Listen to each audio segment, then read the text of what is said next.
నామములో అందరికి వందనాలు. దేవుని వాక్యాన్ని మనం చూద్దాం. పరిశుద్ధ గ్రంథం నుంచి అపోస్తుల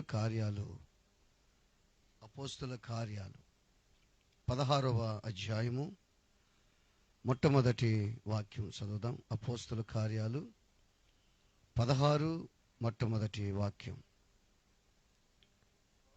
పౌలు దెర్బేకును లుస్త్రకును వచ్చెను. అక్కడ తిమోతి అనొక శిష్యుడుండెను. అతడు విశ్వసించిన ఒక యూదురాలి కుమారుడు. అతని మనం చూస్తే ఇక్కడ తిమోతి అనే ఒక వ్యక్తి మనకు కనిపిస్తున్నాడు. ఈ తిమోతి తల్లి ఎవరంటే యూదురాలు, తండ్రి గ్రీస్ దేశస్థుడు. సహజంగా యూదులకి గ్రీస్ దేశస్థులకి అసలు పొత్తే కుదరదు. అటువంటిది వాళ్ళు పెళ్లి చేసుకున్నారు. వాళ్ళు పెళ్లి చేసుకున్న సందర్భంలో దేవుడు వాళ్ళని ప్రేమించి మంచి బిడ్డనిచ్చాడు. ఆ బిడ్డ ఎవరు? తిమోతి. ఈ తిమోతి ఒక విశ్వసించిన యూదురాలి కుమారుడు అని ఉంది అక్కడ. అంటే గ్రీసు దేశస్థుడు కుమారుడు అని చెప్పాలి అక్కడ. విశ్వసించిన యూదురాలి కుమారుడు. ఇప్పుడు మనం బాగా ఆలోచన చేసినప్పుడు ఈ తిమోతి ఎవరి ద్వారా పూర్తిగా మారాడంటే తల్లి ద్వారా మారాడు. తండ్రి ద్వారా మాత్రం మారలే. ఎందుకంటే తండ్రి మారలేదు. తండ్రి గ్రీసు దేశస్థుడు, తల్లి మాత్రం విశ్వసించిన యూదురాలి కుమారుడు. యూదులు ఏ దేవుణ్ణి అయితే ఆరాధిస్తున్నారో, ఏ దేవుణ్ణి ధ్యానిస్తున్నారో, ఏ దేవుణ్ణి పూజిస్తున్నారో ఆ దేవుణ్ణి పరిచయం చేసింది తన కుమారుడికి. ఈ రోజున మనం ఆలోచన చేయాలి. మనకు బిడ్డలున్నారు. తల్లిదండ్రులు, భార్యాభర్తలు మారి ఉన్నారు. వాళ్ళు మందిరంకి వస్తున్నారు. మరి బిడ్డలు మీ వల్లే ఉంటున్నారా లేదా? ఒక ప్రశ్న. మీలాగా భక్తిగా దేవుళ్ళో ఉంటున్నారా? లేదా వాళ్ళు చిన్న బిడ్డలు, మంచిదే నిజమే, కానీ చిన్న బిడ్డల్ని ఇప్పటి నుంచే నువ్వు క్రీస్తులో పెంచుతున్నావా? ఇప్పటి నుంచి వాళ్ళని క్రీస్తులో పెంచి ఒక మంచి గిఫ్ట్ బహుమతిగా నువ్వు దేవునికి అప్పగిస్తున్నావా? అది ఒక ప్రశ్న మనం వేసుకోవాలి. తల్లి వల్ల, తల్లి భక్తి వల్ల, తల్లి విధేయత వల్ల, తల్లి నిజాయితీ వల్ల ఈయన ఒక మంచి విశ్వసించిన ఒక శిష్యుడిగా మారాడు. ఇతను పౌలు పరిచర్యలో ఒక ముఖ్యమైన వ్యక్తి. ఈ రోజున ఆలోచన చేయాలి. దేవుని పరిచర్యలో, దేవుని సంఘములో ఒక ముఖ్యమైన వ్యక్తిగా నువ్వు మారాలి. ఇప్పుడు దేవుని సంఘములో, దేవుని విధానంలో, ఆయన పరిచర్యలో ఒక ముఖ్యమైన వ్యక్తి. రెండోది, నీ కుటుంబంలో ముఖ్యమైన వ్యక్తిగా మారాలి. నీకున్న కాలనీలో, సమాజంలో ఒక ముఖ్యమైన వ్యక్తిగా నువ్వు మారాలి. నీ ఇంట్లో బిడ్డలున్నారు, భార్యాభర్తలు ఉన్నారు. నీ బిడ్డలు భార్య ద్వారానే మారాలా లేదా భర్త ద్వారానే మారాలా? ఇద్దరు అదే పరిస్థితిలో ఉన్నారనుకో, ఇద్దరు మారని జీవితాల్లో ఉన్నారనుకో, బిడ్డలు కూడా మారరు. ఒకవేళ దేవుని నమ్ముకున్నా కానీ, మందిరంకి వస్తున్నా కానీ మీలో మార్పు లేదనుకో, బిడ్డలు కూడా మారరు. నువ్వు మందిరంకి వస్తూ, నిజంగా నువ్వు మందిరంకి వస్తుంటే, నీలో విశ్వాసం ఉంటే, నీలో పరిశుద్ధత ఉంటే, నీలో నీతి నిజాయితీగానే ఉంటే, నీ బిడ్డలను చూసి గడగడలాడతారు. చూసావా? అంటే తల్లి ఎంత కృషి చేసి ఉంటుంది. తండ్రి ఏమో గ్రీస్ దేశస్థుడు, తల్లి ఏమో యూదురాలు. కానీ తండ్రి దేవుని నమ్మలేదు. ఎన్నో సమస్యలు ఎదుర్కోవచ్చేమో. ఒక ప్రశ్న వేసుకోండి. ఇప్పుడు అంతే కదా, ఒక కుటుంబంలో యేసు ప్రభుని భార్య నమ్మింది అనుకో, భర్త నమ్మలా, ఎట్లుంటుంది ఆ పరిస్థితి? ఎట్లుంటుంది ఆలోచించండి. స్త్రీ నమ్మింది, పురుషుడు నమ్మలా. భార్య నమ్మింది, భర్త మారలేదనుకో, భర్త నమ్మలా. భర్త ఒకటే ఇంటికి వచ్చి తాగటము, గందరగోళం చేయటము, కొట్టటము, తిట్టటం, ఇవేమిటి యేసుని నమ్ముకోవటం, గుడికి రావటం, గుడికి వస్తే కొట్టటము, తిట్టడం, ఆ విధంగా చేస్తుంటే ఎంత కష్టపడి ఉంటుంది ఆమె. ఈ రోజుల్లో చాలామంది అదే కష్టంలో ఉన్నారు. ఇప్పుడు భార్య మారితే భర్త మారలా, భర్త మారితే భార్య మారలా. భర్త ఏమో నా దేవుడు నా దేవుడు అంటే భార్య మాత్రం భర్తను విమర్శించటం, భార్య గుడికి పోతుంటే భర్త భార్య విమర్శించటం, వాళ్ళకి పుట్టిన బిడ్డలు అటు ఇటు కాకుండా పోవటం. ఎంత పరిస్థితి ఆలోచన చేయండి. అందుకని తిమోతి తల్లి నిజంగా కూడా ఇవన్నీ కూడా పక్కన పెట్టి ఎంత శ్రమపడి ఉంటుందో, ఎంత వేదన పడుతుందో, ఎంత బాధపడి ఉంటుందో, తండ్రి మార్గంలో పోకుండా గ్రీసు దేశస్థులలో ఉండకుండా ఒక యూదుడుగానే జీవించాడు తిమోతి. యూదులు ఆరాధించే దేవుని మాత్రమే నమ్మాడు. రోజు నువ్వు కూడా ఒక ముఖ్యమైన వ్యక్తిగా మారాలి. ఇప్పుడు ఎన్ని నాళ్ళు యేసుని నమ్ముకున్నా అదే స్థితిలో ఉంటున్నావు. నువ్వు యేసు ప్రభుని నమ్ముకున్నావు, యేసు ప్రభుని ఆరాధిస్తున్నావు, కానీ ఎలా ఉన్నావంటే ఏదో నామకే వాస్తు, ఏదో నమ్ముకున్నావు అంతే. నువ్వు ఎప్పుడు పరిశుద్ధంగా మార్చబడేది? ఎప్పుడు పరిశుద్ధంగా ఒక గొప్ప వ్యక్తి ఎప్పుడు మార్చబడాలి? నువ్వు నిన్ను చూసి ప్రజలు ఎప్పుడు మారాలి? నిన్ను చూసి ప్రజలన్నా మారుతున్నారా? యేసే నమ్ముకున్నాం మనం ఎలా ఉన్నాం? మన నీతి నిజాయితీ ఎలా ఉంది? మన నడవడిక ఎలా ఉంది? మన మాటలు ఎలా ఉన్నాయి? మన బ్రతికి ఎలా ఉంది?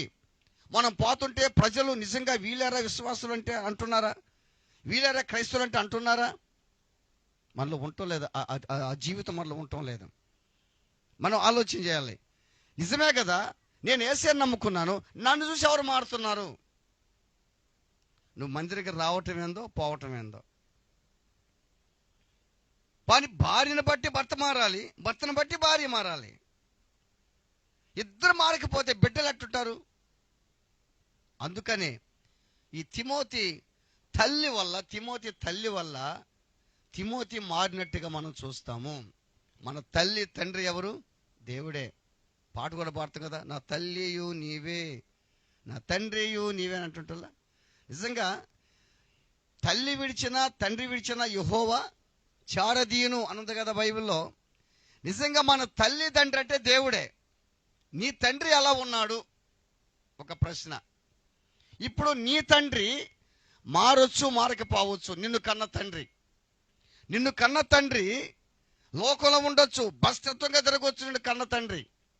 కానీ నీ తండ్రి అయినటువంటి దేవుడు పరిశుద్ధుడు. ఆయన పాపాన్ని ద్వేషిస్తాడు, పాపిని ప్రేమిస్తాడు. అటువంటి గొప్ప తండ్రి మనకున్నాడు. నీ తండ్రి ఎలా ఉన్నాడో కుమారుడు ఎలా ఉండాలో ఆలోచించు. ఇప్పుడు రాజు కొడుకుని ఏమంటారు? ఒక రాజు కొడుకుని ఏమంటారు? యువరాజు అంటారంట, అంతే కదా. ఇప్పుడు మనల్ని ఏమంటున్నారు? దేవుని బిడ్డలు అంటున్నారా లేదా? అంటున్నారా? అసలు దేవుని బిడ్డల్లాగానే ఉన్నావా? వాస్తవంగా ఎత్తుకుంటే అందరు దేవుని బిడ్డలే, మనమే కాదు. యేసయ్య నమ్మినంత మాత్రాన కాదు, అందరు దేవుని బిడ్డలే. ఈ భేదం మనలో ఉండకూడదు. అందరు దేవుని బిడ్డలే. వాళ్ళు దేవుని బిడ్డలు సార్, మేము దేవుని బిడ్డలమి. పక్కన వాళ్ళు దెయ్యం బిడ్డలా? కాదు కదా, ప్రతి ఒక్కరు దేవుని బిడ్డలే. ఒక తండ్రి, మన తండ్రి బలవంతుడైన తండ్రి ఉంటే మనం కూడా బలవంతులుగా ఉండాలి, మనం కూడా పరిశుద్ధంగా ఉండాలి. ఆయన రోషం కలిగింది, మనకు రోషంగా ఉండాలి. మనం కూడా ఆయన దహించు అగ్ని.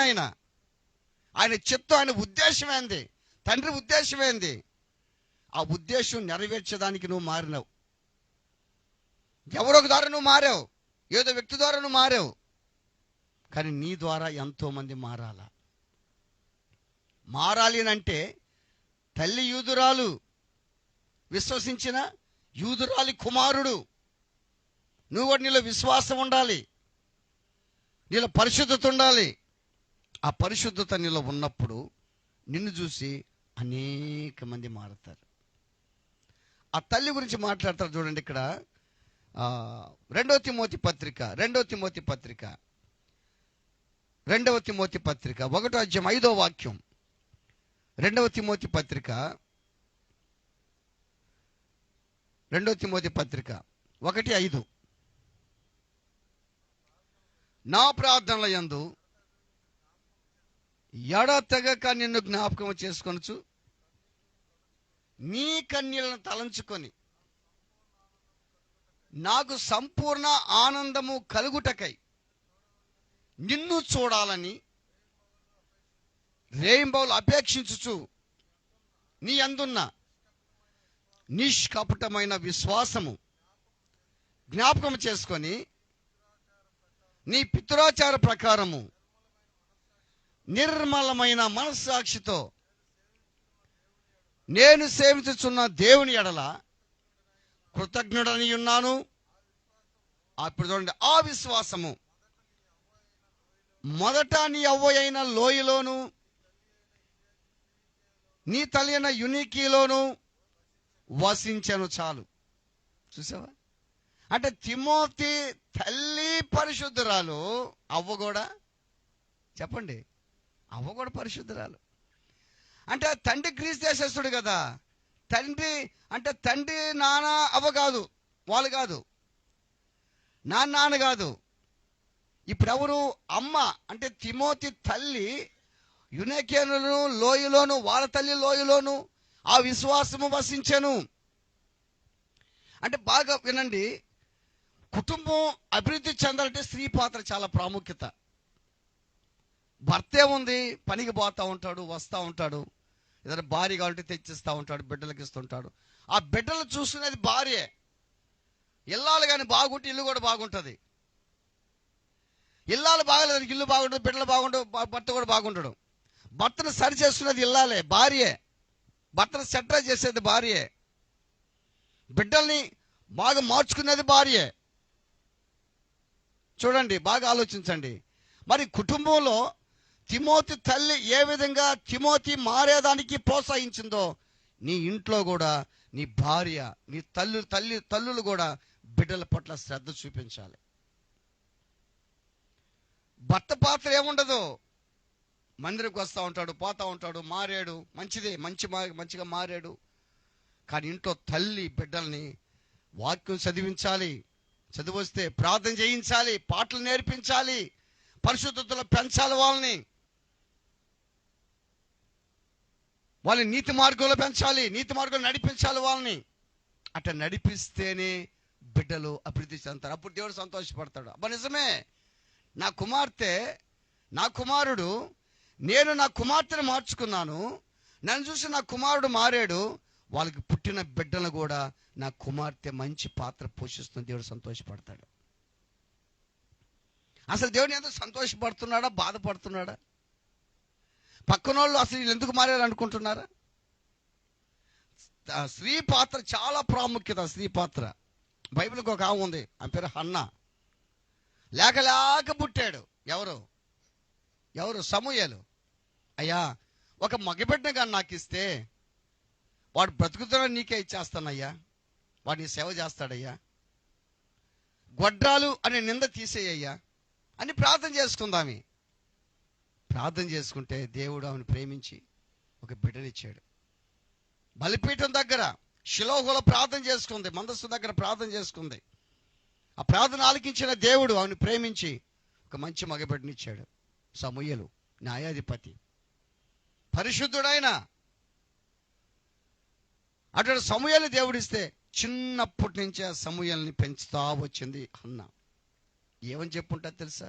చిన్నప్పుడు ఉగ్గుపాలు తాగేటప్పుడు, ఎదిగేటప్పుడు ఆ తల్లి చెప్పుంటుంది, నానా నాకు లేక పుట్టావయ్యా, నువ్వు లేక పుట్టావు. అసలు పిల్లలు పుట్టనుకున్నారయ్యా, నేను చాలా ఎగతాళి చేశారా నన్ను, సమూయేలుని చాలా ఎగతాళి చేశారు, నన్ను ఏలం చేశారు.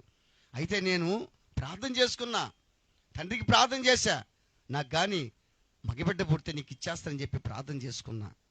దేవుడు నిన్ను ఇచ్చాడు. నువ్వు నా బిడ్డ కాదు, పేరుకు నా బిడ్డవే, కానీ నువ్వు దేవుని బిడ్డవి. నువ్వు ఇశ్రాయేలుకి న్యాయాధిపతి, నువ్వు ప్రవక్తగా మారాలి, నేను ఇచ్చేస్తానని చెప్పేశాను. ఇదిగో నువ్వు ఇక్కడ కాదు ఉండేది, పాలు తాగిన తర్వాత నిన్ను అక్కడ వదిలిపెడతాను, నిన్ను మరిచిన తర్వాత వదిలిపెడతాను నిన్ను. నిజంగా చిన్నప్పటి నుంచి బిడ్డలకి నేర్పిస్తూ వస్తుంది. నీ బిడ్డలకు నేర్పించాలమ్మా. ఆదివారం వచ్చింది, గుళ్ళో కూర్చోబెట్టడం, తరివేయటం, మళ్ళీ రావటం కాదు. ఆదివారం వచ్చి పిల్లగాళ్ళని కూర్చోవటం, వెళ్ళిపోవటం అది కాదు. చిన్నప్పటి నుంచి నీ బిడ్డల్ని పెంచుతుండాల. చిన్న ప్రార్థన నేర్పించాలి వాళ్ళకి. ఒకసారి నీ చిన్నప్పుడు మా అమ్మ నాకు ప్రార్థన నేర్పించింది. చిన్నప్పుడు ఒకసారి నేను అన్నం అమ్మ తింటా ఉంటా, నేను ఒక ముద్ద కలిపి నోట్లో పెట్టుకుని తప్పని కొట్టి చేయి మీద కొట్టింది. ఏడ్చాను నేను. అట్ట తినకూడదు నాయనా, ప్రార్థన చేసుకుని తినాలని చెప్పింది మా అమ్మ. నాకు నేర్పించిన ప్రార్థన తెలుసా? నేను అది కూడా ఇప్పుడే చేసుకుంటా. ఏం ప్రార్థన తెలుసా? తండ్రి యేసయ్య, నాకు ఈ ఆహారం ఇచ్చినందుకు వందనాలనైనా. ఇది తింటున్నాను, నాకు ఆరోగ్యం దయచేయనైనా, శక్తిని దయచేయి. ఎవరికైతే ఈ ఆహారం లేదో వాళ్ళకి నువ్వు ఆహారం దయచేయనైనా, యేసు నామములో ప్రార్థిస్తున్నాను తండ్రి. ఆ ప్రార్థన నేర్పించింది నాకు. అదే ప్రార్థన చేసుకుంటుంటాను నేను. నీ బిడ్డకి నువ్వు నేర్పిస్తున్నావా? ఏమ్మా అయ్యా, కంచంలో అన్నం వేస్తున్నావు, తినరా, ఇది తింటలేదు, ఈడ టిఫిన్ చేయరా అని అంటున్నావు, కానీ రే ఈ ప్రార్థన చేసుకొని చెప్తుండా. వాడికి తెలియదు కదా, నువ్వు చెప్పించాలా, నువ్వు ప్రార్థన నేర్పించాలా. నీ బిడ్డలకి నువ్వు ఏమి నేర్పిస్తున్నావమ్మా? ఏమి నేర్పిస్తున్నావు అయ్యా చెప్పు. నువ్వు మారేవు, రేపు నీ బిడ్డలు మారలేదంటే అట్ట నువ్వు చెప్పలా వాళ్ళకి. నువ్వు చెప్పటంలే, విధానం చెప్పటంలే. హన్నా నేర్పించింది ఎవరికి? సమూయేలుకి నేర్పించింది. ఆ సమూయేలుని తీసుకెళ్ళింది, అక్కడే మ్రొక్కాడంట. వందనాలు పెట్టి ఎవరు నేర్పించారు? తల్లి. వందనాలు సార్ అంటారు పిల్లకాయలు. ఎవరు నేర్పించారు? తల్లి. హల్లెలూయా నువ్వు నేర్పించారు? తల్లి. తల్లి పాత్ర ఉండాలి. తల్లి నేర్పించకపోతే ఏం చేయలేము మనం. ఆలోచన చేయండి. ఈ తల్లి నేర్పించబట్టి సమూయేలుకి అక్కడ మ్రొక్కాడంట. బైబిల్లో ఇంకొక ఆయన కూడా ఉంది. ఎవరు తెలుసా? యాకోబు. వాళ్ళ కొడుకురు మోషేని కని నీటిలో వదిలేస్తే ఫరో కుమార్తెకి దొరికితే, నా కుమారుని పెంచంటే పాలిచ్చేదానికి ఆ మిరియాము తల్లినే తీసుకొచ్చింది. ఆ యాకోబు ఒళ్ళో బండేసుకొని పాలిస్తా మాట్లాడుతుంది. నానా మోషే, మంది దేశం కాదు, మంది హెబ్రీల దేశం, అమ్మబడ్డ మనకుడు. ఎవరు తెలుసా? మన పితరులు యాకోబు ఉన్నాడే, యాకోబు ఇక్కడికి వచ్చాడు నాన్న. 75 మంది సంతానం యాకోబు అయిన భార్యలు, ఆ బిడ్డలు అందరు కలిసి ఇక్కడికి వచ్చారురా. అష్ట కష్టాలు పడ్డావు మనం, ఇప్పటికీ పడతానే ఉన్నాం, అనుభవిస్తున్నాం. కానీ నువ్వు పెద్దోడవ్వాలి. నువ్వు పెద్దోడైతే ఈ ఐగుప్తు దేశం నుంచి మమ్మల్ని అందరూ తీసుకెళ్ళాలిరా కనాన్ దేశానికి అని చెప్పి నేర్పించింది. నువ్వే నేర్పించయ్యా నీ బిడ్డలకి. భార్య నేర్పించదా? నువ్వు నేర్పించు. చర్చికి రావు, వాడు చదువు వస్తే చదివిపించు, బైబిల్ చదివిపించు. నీకు చదువు వస్తుందా? బైబిల్ చదువు, నువ్వు ప్రార్థన చేయి, నీ బిడ్డలకి నేర్పించు. భక్తి ఉంటే అలా నేర్పించు. నీ భక్తిని నువ్వు మారావు కదా, నీ బిడ్డలకు మారలేదు కదా, పూర్తిగా మారటం లేదు కదా. వాళ్ళు పూర్తిగా మారేటట్టు చూసుకో. నిన్ను బట్టి ఈ సమాజంలో ఒక ముఖ్య పాత్రగా ఉండాలి నువ్వు. అపోస్తలుడైన పౌలు పరిచర్యలో ముఖ్యమైన వ్యక్తిగా మారాడు తిమోతి. నువ్వు ఈ ఊర్లో ఒక ముఖ్యమైన వ్యక్తిగా మారాలి, మందిలో ఒక ముఖ్యమైన వ్యక్తిగా మారాలి, సేవకుడు ఒక ముఖ్యమైన వ్యక్తిగా మారాలి, సేవకుడి పరిచయం చేసే ముఖ్యమైన వ్యక్తిగా నువ్వు మారాలి, కుటుంబంలో ముఖ్యమైన వ్యక్తిగా నువ్వు మారాలి. ఎప్పుడు నువ్వు మారేది? ఎప్పుడు జీవితం మారేది? ఎలా మారుతావు నువ్వు? ఈరోజు చర్చిలో కూడా ఒక విషయం చెప్పాను నేను. తల్లి యొక్క ప్రార్థన. ఆదిరాగపురం ఒక ఊరు ఉంది, ఆదిరాగపురంలో మన బ్రాంచ్ మందిరం ఒకటి ఉంది. మన ఆదరణ కూటం జరిగింది అక్కడ. ఆ పేరు జ్ఞానశీలమ్మ. జ్ఞానశీలమ్మ. ఆమె ప్రతి వారం మందిరంకి వచ్చేది. బాగలేనప్పుడు కూడా కర్ర బోటేసుకొని ఊగత గుడికి వచ్చేదాన్ని. ఊగత గుడికి వచ్చేది. మరీ జబ్బు చేసి రాలేక ఇక్కడ పడిపోయింది. మంచం మీద ఉంది, నడవలేదు, మాట్లాడుతుంటుంది, నడవలేదు. కొడుకు ఒకరోజు జ్వరం, ఫుల్ జ్వరం, అటు కొడుకు పెద్దోడు, ఫుల్ జ్వరం వచ్చేస్తే మాత్రలు వేసుకొని తగ్గలేదంట. అమ్మ ప్రార్థన, ఆ ఫుల్ జ్వరం ఉంటే అన్నదంట, నాన్న ప్రార్థన చేస్తారా అని పిలిచిందంట. ఎవరు? తల్లి. ప్రార్థన చేస్తానని పిలిచిందంట. పిలిచిన తర్వాత ఏం చేసింది తెలుసా? పడుకోనే 2 చేతులు కొడుకు మీద పెట్టి ఏడస్తా ప్రార్థన చేస్తే ఆ కన్నీళ్ళంతా వాడు కాళ్ళ మీద పడ్డాయంట. ఏడస్తా ప్రార్థన చేసి నా కొడుకు జ్వరం తగ్గించని ప్రార్థన చేసి ఆమెనంటే వెంటనే జ్వరం తగ్గిపోయిందంట. చూడండి, నీ బిడ్డలకి బాగలేకపోతే నువ్వు ప్రార్థన చేసే శక్తి నీకుందా? నువ్వు చేయగలుగుతున్నావా? నీ బిడ్డలకు బాగలేదు, నువ్వు ప్రార్థన చేస్తున్నావా? నీకు బాగలేదు, ప్రార్థన చేస్తున్నావా? ఒక మా పాస్టర్కి బాగలేకపోతే నా చేత ప్రార్థన చేయించుకుంటుంది. నా బాగలేకపోతే నేను ఆమె చేత చేయించుకుంటా ప్రార్థన. ఆయన చేస్తుంది నాకు. ఇంకో విషయం చెప్తా. ఎక్కడైనా పరిచర్యకి వెళ్ళాలంటే, వాక్యం చెప్పాలంటే ఆమె చేత ప్రార్థన చేయించుకొని పోతాను నేను. అంటే మా పాస్టమ్మ చేత నేను ప్రార్థన చేయించుకుంటున్నాను అంటే ఆమె మీద నాకు ఎంత నమ్మకం ఉంటుంది? ఆమె నా చేత చేయించుకుంటున్న ప్రార్థన అంటే నా మీద ఆమెకి ఎంత నమ్మకం ఉంటుంది? ఆ నమ్మకం నువ్వు సంపాదించుకోవాలి కుటుంబంలో. నీ భార్య దగ్గర నువ్వు నమ్మకస్తుడిగా ఉండాలా. నీ భర్త దగ్గర నువ్వు నమ్మకస్తుడిగా ఉండాలా. నేను చూస్తే నీ భర్త, అబ్బో నా భార్య పరిశుద్ధురాలు అనాలా. నేను చూస్తే అమ్మో నా భర్త పరిశుద్ధుడు అనాలా. గుళ్ళో ఏమో పరిశుద్ధుడు, ఇంట్లో ఏమో అపరిశుద్ధుడా? గుళ్ళో ఏమో పరిశుద్ధపత మాటలు, భక్తిగా మాటలు, ఇంట్లో ఏమో ఆ మాటలు ఈ మాటలు, తిట్టుకోవటం, కొట్టుకోవటం, ఎగరటము. అయ్యి ఉంటే కుదరదు. అది కాదు పరిశుద్ధత అనేది. ఒక విశ్వసించిన యూదురాలి కుమారుడు తిమోతి, నువ్వు విశ్వసించినటువంటి వ్యక్తిగా నువ్వు ఉండాలి. భార్య భర్తలు విశ్వసించిన వ్యక్తులుగా నువ్వు మారాలి. తల్లి పాత్ర చాలా ప్రాముఖ్యత. తల్లి పాత్ర అట్టు కాకుండా ఇంకొక తల్లి ఉందామె. ఒక తల్లి ఒక ఉంది, అతల్య దుర్మార్గంగా ప్రవర్తించేదానికి నేర్పించిందంట. ఎవరిని? కొడుకుని. 2వ దినవృత్తాంతాలు అనుకుంటా మాటలు, 22 అనుకుంటా వాక్యం. దుర్మార్గంగా ప్రవర్తించేదానికి నేర్పించిందంట అతల్య, అహాబు కూతురు. అహాబు అటువంటి వాడే, ఈమె అటువంటిదే. ఈమె నేర్పిస్తుంది కొడుక్కి? చెప్పండి. ఇప్పుడు బాగా అర్థం చేసుకోండి. నువ్వు మారకపోతే బిడ్డలకి ఏమైనా నేర్పిస్తావు, నువ్వు మారితే బిడ్డలకి నేర్పిస్తావు, వాళ్ళు బాగుపడతారు. వాళ్ళు దుర్మార్గంగా ప్రవర్తించేదానికి నేర్పించిందంట అతల్య కొడుక్కి, యెహోరాముకి. ఈ రోజున నీ జీవితంలో ఎంతోమంది తల్లిదండ్రులు బిడ్డల్ని నష్టపరుస్తున్నారు. వాళ్ళు అన్యాయంగా పెంచుతున్నారు. వాళ్ళు దుర్మార్గంగా మారిపోతున్నారు. వాళ్ళు తండ్రి ముందే వాడు తాగటము, తల్లి ముందే బీడీలు తాగటము, తల్లిదండ్రుల ముందే లేనిపోని పనులు చేయటం. ఎంత దుర్మార్గం కూడా ఈ రోజుల్లో ప్రజలు ఆలోచించే కారణం తండ్రి పాత్ర, తల్లి పాత్రలో లేదు. వాళ్ళని సరిగ్గా పెంచడం వల్ల వాళ్ళ భక్తి లేదు వాళ్ళల్లో. ఈ రోజున మనమైతే, మన బిడ్డలు ఉన్నారు, ఇప్పటి నుంచే వాళ్ళు ఏం చేయాలి? మనం భక్తితో పెంచాలి.